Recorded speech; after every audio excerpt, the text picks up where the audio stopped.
Hoje nós comemoramos algo maravilhoso para aqueles que entregaram sua vida a Jesus. Hoje nós comemoramos o dia em que Jesus venceu a morte, em que ele entregou-se por nós e como ele havia dito aos seus, ele venceu a morte e ressuscitou ao terceiro dia. Amém? Nós vamos para o último sermão da série de Páscoa. E como eu disse lá no começo, nós não temos como resumir quão grande é a obra pascal em apenas 7 sermões. Não dá para resumir em 7 pregações aquilo que Jesus fez desde a eternidade. Mas para que nós pudéssemos ter ao menos um vislumbre do que foi a Páscoa, do que foi sua origem e do que para o que ela apontava em Jesus e como é que foi a obra e a consumação dessa obra no Calvário, nós estivemos acompanhando nos últimos 7 cultos. Isso que, como eu disse lá no começo, para o mundo já não significa nada além de comércio, não significa nada além de mais uma data comercial, mas que também nós não temos que nos assustar. Ah, meu Deus do céu, coelhinho, fizeram uma máscara de coelho para meu filho na escola, tem problema nenhum. Oh, meu Deus do céu, meu filho quer um ovo, será que é um ovo do cão? Não, não é. Tá? Também não precisa, Jesus. Não, já foi dito aqui.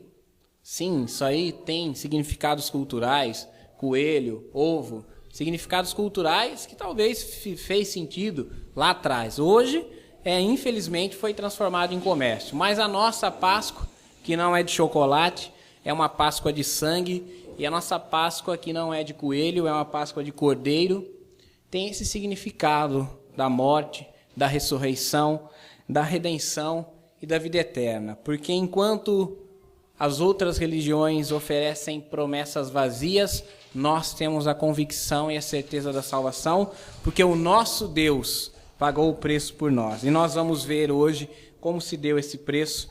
O sermão que eu preparei hoje são as 7 palavras de Jesus na cruz. Abra sua Bíblia no Evangelho de Lucas, capítulo 23. Evangelho de Jesus, segundo Lucas, capítulo 23.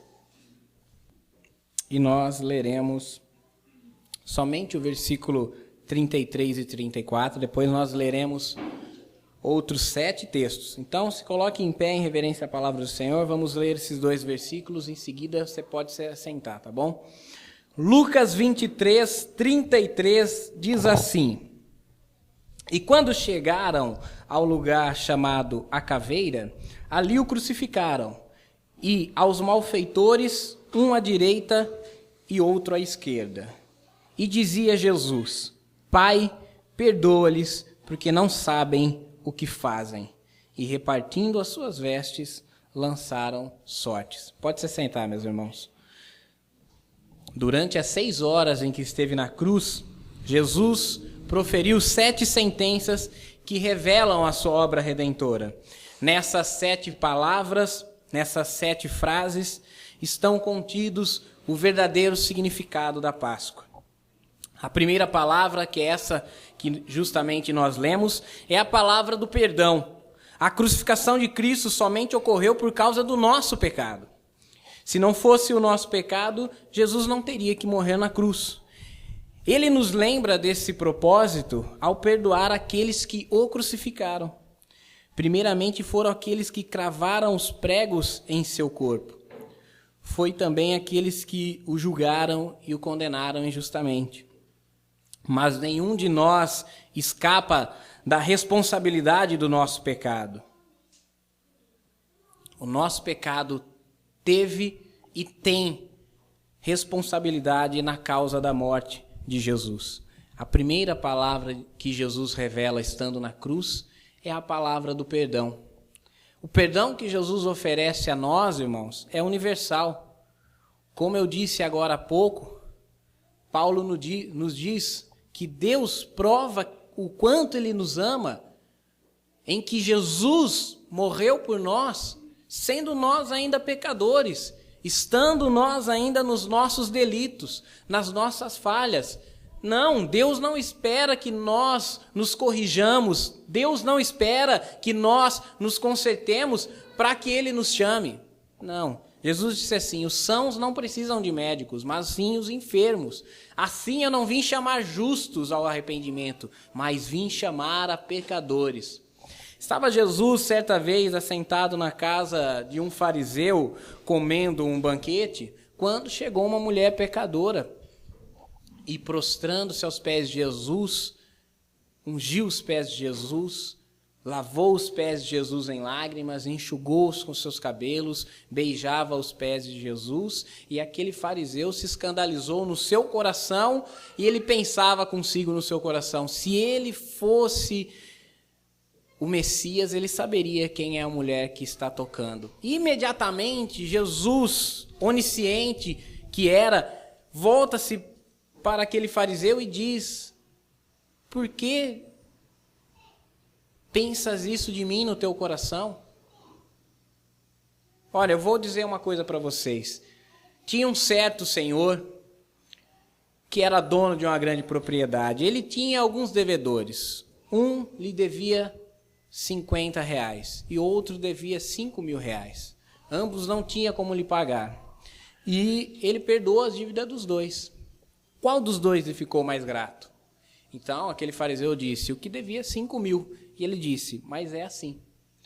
Porque quanto mais é perdoado, maior é o amor que se é demonstrado pelo perdão.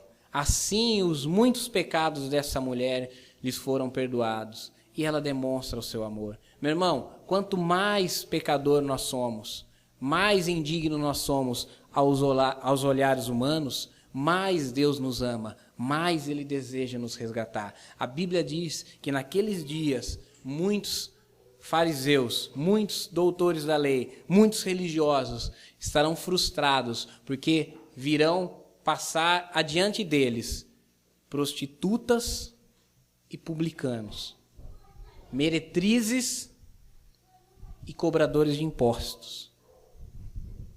O perdão que Jesus ofereceu, Ele começou oferecendo àqueles que acabavam de pregar suas mãos na cruz. Se o perdão de Jesus pôde alcançar aqueles próprios que cravaram Ele na cruz, o que é que impede o perdão de Jesus de chegar até nós?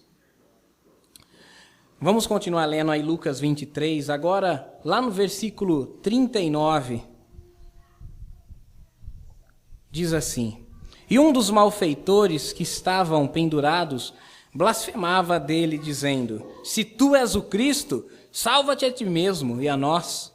Respondendo, porém, o outro repreendia-o, dizendo, tu nem ainda temes a Deus, estando na mesma condição? E nós, na verdade, com justiça, porque recebemos o que os nossos feitos mereciam, mas esse nenhum mal fez. E disse a Jesus, Senhor, lembra-te de mim quando entrares no teu reino. E disse-lhe Jesus, em verdade vos digo que hoje estarás comigo no paraíso. A segunda palavra de Jesus na cruz é a palavra de salvação. Embora estivesse agonizando na cruz e podia deixar de atender a qualquer um, ele se preocupou em assegurar um pecador ao seu lado de que teria sim salvação para ele, devido ao reconhecimento do pecado dele e da sua fé em Jesus Cristo. A salvação é Jesus. Assim como Ele oferece um perdão gratuito, um perdão universal, um perdão que não mede quais foram os nossos delitos, um perdão que não olha para qual é a gravidade do nosso erro ou do nosso pecado, assim Ele espera um reflexo da nossa parte da mesma grandeza, um reflexo que se entregue totalmente a esse perdão oferecido. Aquele malfeitor, talvez aos nossos olhos, ele poderia ter sido um assaltante, poderia ter sido um adúltero, mas é bem mais provável que ele tenha sido um homicida por estar morrendo uma morte de cruz. provavelmente ele cometeu um crime hediondo. Provavelmente ele era um inimigo das autoridades. Provavelmente ele era um inimigo da sociedade para estar sendo crucificado. E certamente eu e você, se víssemos hoje uma pessoa que é homicida, estuprador, que é inimigo da sociedade, nós torceríamos o nariz quanto ao perdão a ser dado a esse tipo de pessoa. Mas Jesus ofereceu a salvação naquele último instante da vida daquele homem, pendurado na cruz. Ele teve fé. Ele teve uma fé não somente para reconhecer que precisava do perdão de Jesus. Ele teve fé para pregar o evangelho. Você percebe que ele olha para o outro e diz assim: você não teme a Deus nem estando nessa condição? Não vê que nós estamos aqui porque merecemos, mas ele nada fez para que estivesse aqui? Deus colocou uma palavra na boca daquele malfeitor, não somente de arrependimento, mas uma palavra de proclamação, porque as palavras daquele malfeitor ecoam até hoje nos nossos púlpitos. As palavras daquele malfeitor falam até hoje na vida da igreja. Senhor, lembra-te de mim quando entrares no teu reino. E a palavra de salvação que Jesus teve para ele, tem para nós, é: ainda hoje estarás comigo no paraíso. A terceira palavra de Jesus encontra-se lá no Evangelho de João, capítulo 19, versículos 26 e 27. Evangelho segundo João, 19, versículos 26 e 27. Ora, Jesus, vendo ali sua mãe, e que o discípulo a quem ele amava estava presente, disse à sua mãe: mulher, eis aí o teu filho. Depois disse ao discípulo: eis aí tua mãe. E desde aquela hora o discípulo a recebeu em sua casa. A terceira palavra de Jesus na cruz é a palavra de amor. Porque Jesus não deixou a sua mãe sem cuidados. Aí você diz para mim: mas por que Jesus não deixou sua mãe aos cuidados dos seus irmãos? Nós sabemos que Jesus tinha irmãos. Por que Jesus não deixou que Maria fosse cuidada pelos seus irmãos e pelas suas irmãs? Primeiro, porque os próprios irmãos de Jesus e até a sua mãe não aceitaram a sua missão. Os irmãos de Jesus e Maria, embora Maria soubesse da revelação de que Jesus era concebido pelo Espírito Santo e era a salvação do mundo, ela não queria como mãe que ele fosse morto naquela cruz. E os seus irmãos não reconheciam o seu ministério profético. Os seus irmãos não reconheciam a sua chamada divina. Marcos 3:21 diz assim: e quando os seus ouviram isso, saíram para o prender, porque diziam: está fora de si. Nós vemos aqui, nesse trecho do Evangelho de Marcos, que Jesus acabara de se revelar como Messias. Ele acabara de iniciar a sua obra. Ele estava ensinando, separando os apóstolos, estava curando as pessoas. E quando de lá da Galileia, Maria e os seus irmãos ouvem que Jesus estava fazendo, eles queriam prendê-lo. Eles falavam: nosso irmão está louco. Falar, anunciar as grandezas de Deus, talvez como João Batista faz nos exércitos, tudo bem. Agora, dizer de si mesmo que é o Filho de Deus, dizer de si mesmo que está separando discípulos para um reino, pregaram a doutrina de exorcismos, cura divina, esse rapaz está louco. E nós vemos em seguida que não só eles pensam em prender a Jesus, como eles vão prender a Jesus. Versículo 31 aí diz: chegaram então os seus irmãos e sua mãe, estando de fora, mandaram-no chamar. E a multidão estava sentada ao redor dele e disseram-lhe: eis que a tua mãe e os teus irmãos te procuram e estão lá fora. E ele lhes respondeu, dizendo: quem é minha mãe e os meus irmãos?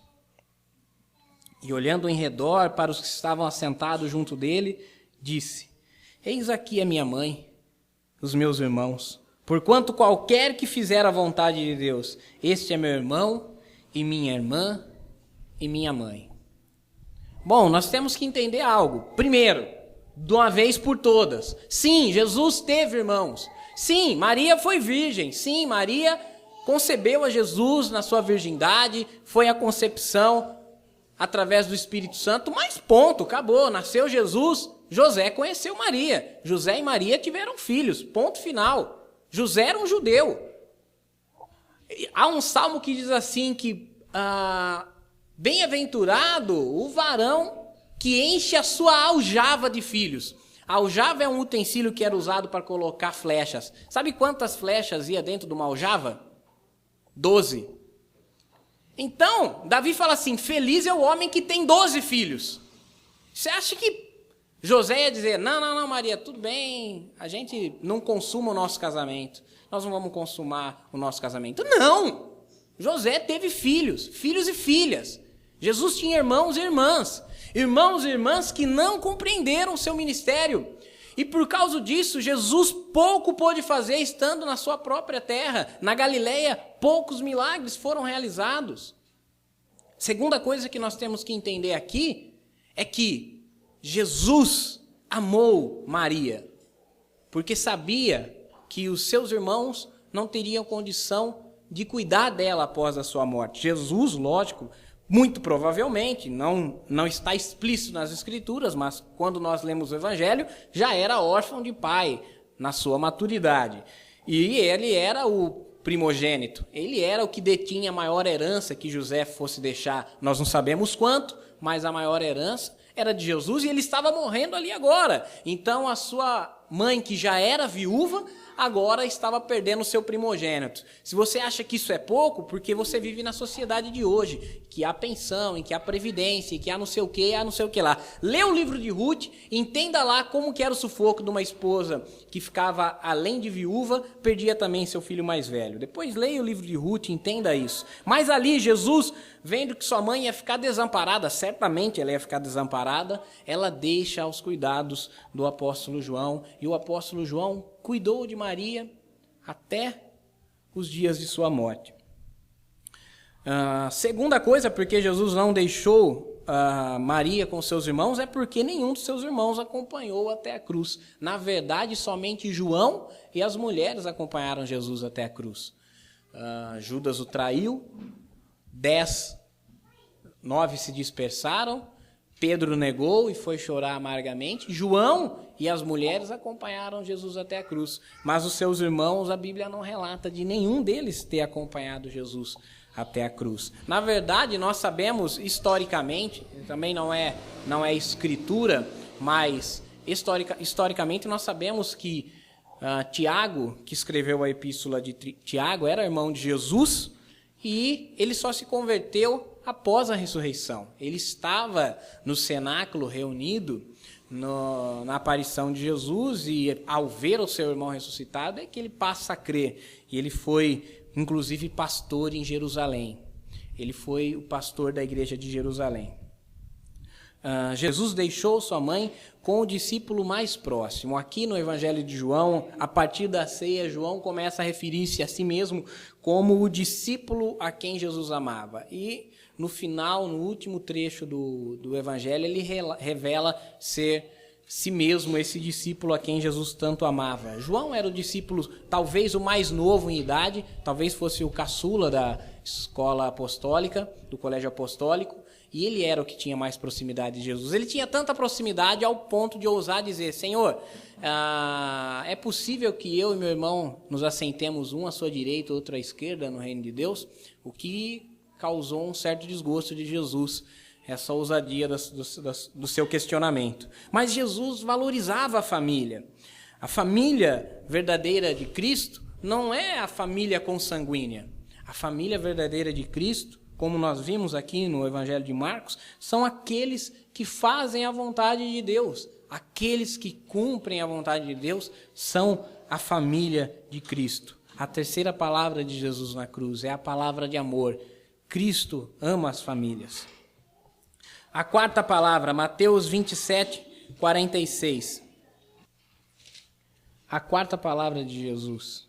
E perto da hora nona, isso são as 3 horas da tarde para nós, exclamou Jesus em alta voz dizendo: Eli, Eli, lama sabactani. Isto é, Deus meu, por que me desamparaste?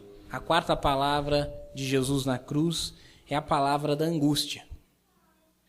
Jesus, apesar de ser filho de Deus, passou por tudo que o ser humano passa, e do pior, para ser nosso Salvador. Para que não duvidássemos do quanto ele participou fisicamente, emocionalmente e de todas as formas do nosso estado físico e mental, temos dele aqui a palavra de angústia emocional. Como nós vimos no sermão passado, já desde o Getsemane, Jesus se angustiava porque sabia que Deus daria as costas a si, que Deus esconderia a face de si. Houve trevas no céu naquele dia, porque Deus desviou o seu olhar do seu próprio Filho. E a angústia emocional de Jesus levou a clamar: Deus meu, por que me desamparaste? Jesus participou. Sabe quando você está aflito, você fala: meu Deus, por que eu estou passando por isso? Meu Deus, mas por que veio essa enfermidade agora? Meu Deus, mas por que essa condição? Por que essa adversidade? Pai, por que eu estou passando por um negócio desse? Mas eu te servi a vida toda. Meu Deus, mas a minha família te serve. Por que aquele meu familiar que sempre te serviu, que era um crente dos crentes, agora passa por isso? Por quê? Por que o Senhor me desamparou? É justo, é justificável eu ter essa angústia. O próprio Jesus teve. Nós sabemos que Jesus, ele é totalmente homem e totalmente Deus. E nós sabemos que ele participa das naturezas divina e humana.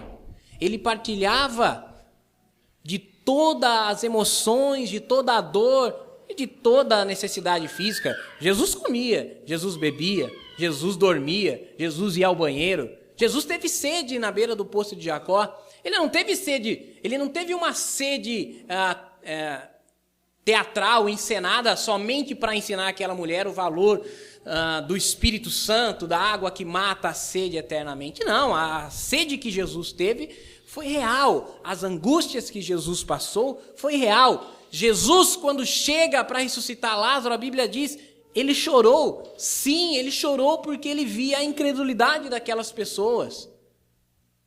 Ele via a incredulidade de Marta, que dizia: Senhor, se tu estivesse aqui, meu irmão não estaria morto.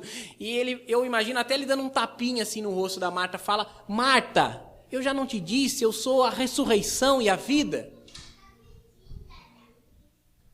Eu sou a ressurreição e a vida. Marta era a teóloga do futuro. Ela cria que Jesus seria a ressurreição e a vida. Não, Senhor, eu sei, tu ressuscitarás o meu irmão naquele dia. Não, Marta, eu vou ressuscitar ele agora. Nós não podemos ser teólogos do passado. Jesus fez, Jesus curou, Jesus operou, Jesus transformou. E nem teólogos do futuro. Jesus virá, Jesus arrebatará a igreja, Jesus ressuscitará os justos. Não, eu preciso ser um teólogo do presente. Ele vive agora, ele está aqui, ele se move no meio de nós. Quando 2 ou mais estão reunidos em seu nome, ele está presente, ele ainda cura, ele ainda transforma, ele ainda perdoa, ele ainda faz as coisas, porque ele, como eu, participou de tudo isso que eu sinto. Toda a dor que há no meu coração, também houve no coração de Jesus. Quinta palavra de Jesus, João 19, 28. João 19, 28 diz assim: Depois, sabendo Jesus que já todas as coisas estavam terminadas, para que a Escritura se cumprisse, disse: Tenho sede. A quinta palavra de Jesus é a palavra do sofrimento físico. Uma das maiores heresias de todos os tempos sempre foi a de que Jesus não morreu fisicamente, de que a morte de Jesus foi uma morte teatral. Há algumas heresias da igreja primitiva que dizem que Jesus não era homem de fato, e que ele era um ser divino, e que a sede dele era falsa, o sono dele era falso, era teatral, e que a morte dele foi teatral. Isso é uma heresia. Existem outras tantas, várias teorias, mas todas dão no mesmo, de que Jesus não sofreu como ser humano na cruz. A quinta palavra de sofrimento físico nos lembra que ele sofreu sim, e sentiu a mesma carência física que nós sentimos. Por isso ele disse, tenho sede. Só tem sede aquele que está vivo, aquele que é homem, aquele que é humano. Jesus morreu uma morte vicária, uma morte substitutiva. Deus não aceitaria uma morte substitutiva se Jesus não fosse totalmente ser humano como nós somos. Não seria justo, não seria válido, não seria santo da parte de Deus oferecer um anjo na cruz do Calvário. Não, ele ofereceu um homem. Ele próprio fez-se homem e ofereceu-se a si mesmo. A sexta palavra de Jesus, ainda no capítulo 19, aí, no versículo seguinte, versículo 29, João 19, 29, estava, pois, ali um vaso cheio de vinagre, e encheram de vinagre uma esponja, e pondo-lhe a num sopo, lhe deram a boca. E Jesus tomou o vinagre e disse, está consumado. Inclinando a cabeça, entregou o Espírito. A sexta palavra de Jesus é a palavra de vitória. Embora Jesus agonizasse por pelo menos 6 horas no processo de tortura chamado crucificação, ele nunca esqueceu o seu propósito. Ele nos lembra com essa palavra vitoriosa de que a sua missão foi cumprida. Ele aguentou até o fim. Agora temos a palavra de vitória. O termo usado aqui para estar consumado é teotelestai. O que significa isso? Quando um criminoso era preso num calabouço, num presídio romano, estava lá na cela dele uma plaquinha com seu nome, fulano de tal. Estava lá fulano. E no dia em que aquele homem saísse, cumprisse a sua pena, 10 anos, 5 anos, 30 anos, ele sairia de lá e estaria escrito lá, fulano, e embaixo estaria escrito, teotelestai, ou seja, está consumado, ou seja, a dívida foi paga. Jesus, ao entregar o seu Espírito, ele disse, a dívida foi paga. Vocês estão livres. As cadeias, as prisões que estavam reservadas para vocês já foram sanadas, já foram quitadas. A fiança, o preço foi pago na cruz. Essa palavra, junto com a segunda, que foi a palavra de salvação, em que Jesus disse, hoje estará comigo no paraíso, e com a sétima, põe por terra a ida de Jesus a um inferno literal. Muitas pessoas dizem que Jesus foi ao Hades, Jesus foi à mansão dos mortos, Jesus foi ao inferno. Não, Jesus não foi ao inferno, porque no momento em que ele diz, está consumado, ele diz, acabou, eu fiz a obra aqui, na cruz. De fato, ele foi ao Hades, local comum dos mortos. Mas como é ilustrado na parábola do rico e do Lázaro, havia no Hades 2 locais distintos, para justos e para ímpios, que estava separado por um abismo. Se Jesus precisasse ir ao inferno para proceder mais algum ato a respeito do nosso pecado, ele não poderia dizer, está consumado, ainda na cruz. Muitas heresias, muitas interpretações pensam que Jesus teve que ir para o inferno com um fardo imaginário de pecado, deixar lá o meu pecado lá no inferno. Ó, eu peguei o pecado do mundo e estou largando aqui no inferno. Outras pessoas pensam que Jesus teve que ir no inferno para pisar a cabeça de Satanás, para dizer, não, agora a obra está feita, está terminada, que pisei a cabeça do diabo. Outras pessoas pensam que Jesus teve que ir para o inferno para pagar pelo pecado meu e seu no inferno. Não, Jesus disse na cruz, está consumado. Se ele tivesse morrido e precisasse no sábado de aleluia ir lá no inferno, pegar a chave do inferno da mão do diabo, pisar na cabeça dele, levar um fardo de pecado, ele mentiu de ter dito está consumado, porque ele consumaria nos dias do sepultamento. Se ele disse está consumado, é porque a obra findou-se na cruz. A lei acaba na cruz e a graça passa a ser vigente.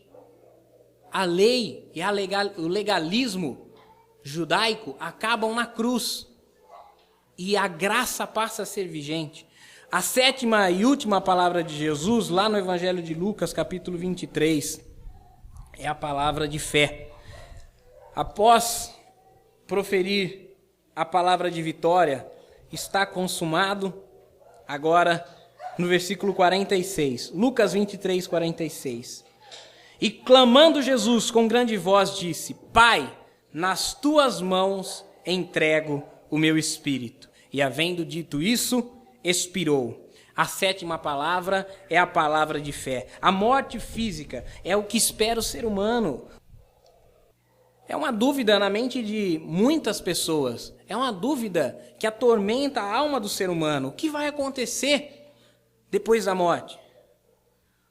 Poder enfrentar esse momento com paz, convicção, é sinal de grande fé. Eu disse sermões atrás. Na verdade, a última sentença que eu disse no sermão passado, que Paulo diz: viver para mim é Cristo e morrer é um ganho.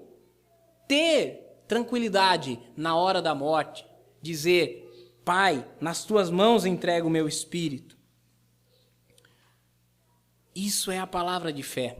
Será que hoje eu e você temos coragem de dizer a Deus: Pai, nas tuas mãos eu entrego o meu espírito? Nas tuas mãos eu entrego a minha vida, eu entrego o meu coração, entrego as minhas forças, entrego os meus pensamentos, entrego a minha alma, entrego as minhas inquietudes? Quantos de nós podemos dizer isso? Quantos estão prontos para dizer: eu entrego o meu espírito? Jesus sinalizou o tamanho da sua confiança no Pai ao terminar a sua vida com a palavra de fé. Ele próprio sabia que ele não iria para um inferno. Ele próprio sabia que não iria para um Hades. Ele próprio sabia que a vitória sobre o pecado e a morte e a vitória sobre Satanás estava terminado ali na sua morte. Por isso ele disse, quero parafrasear até de uma outra forma: Papai, estou chegando. Ele disse: entrego nas tuas mãos o meu espírito. Que essas palavras de Jesus e o seu significado eterno estejam sempre lembrados por todos que depositam a sua fé no Senhor Jesus, nosso Senhor, nosso Salvador. Apesar da nossa angústia emocional, o nosso sofrimento físico, podemos encontrar conforto, esperança, convicção nas palavras de Jesus, de perdão, salvação, amor, vitória e fé. Que até as últimas palavras de Jesus na cruz sejam sempre lembradas, guardadas por aqueles que creem nele. Como é grande o amor de Jesus por nós. Como é grande o amor de Jesus por nós. Após a sua morte na cruz, Jesus foi sepultado. Mas ele venceu a morte e ressuscitou. Está agora à direita de Deus Pai e vive para sempre para interceder por nós. Jesus está vivo. Seu túmulo está vazio. Obrigado, Jesus.